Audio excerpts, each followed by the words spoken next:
大環境唔好啊，但係咧膽大嘅人咧真係一啲都唔少啊！坦洲豪宅佳景康城嘅3期啊，業主話咧想挑戰下所有業主嘅價格底線。佢話只要還價唔過分嘅話咧，帶埋你嘅身份證同埋首期過嚟，即管盡傾啊！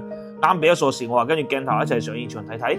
今日呢個單位咧，可能係成個佳景康城試得最勁嘅一個業主啊！高峰期咧230萬買翻嚟，跟住咧自己仲使咗成20幾萬去做軟裝啊！咁呢個咧係佳景康城嘅3期啦，嗱，產權面積只有114個平方，但係咧可以做到南北對流啊！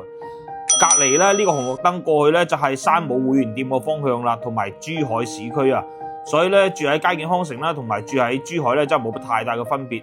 南北兩邊咧佢都有露台嘅，咁大部分咧佢其實都係開發商一個原版原漆嘅裝修啦，但係咧業主添置咗好多呢啲家私啊，包括電器啊，包括衣櫃啊，全屋嘅軟裝都係做好晒噶啦。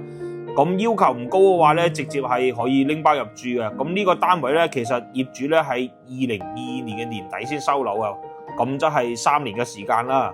咁但係業主咧就住咗得1年嘅時間嘅啫。咁但係咧業主咧係比較愛惜呢套樓啦，又比較少住啊，所以咧睇起身都有成9成新嘅。咁佳景康城大家都知道嘅話，樓下咧就有業主嘅會所啦，包括室內室外嘅泳池啦，同埋健身房嘅，又有翻到香港太子荃灣同埋尖沙咀嘅專線巴士嘅。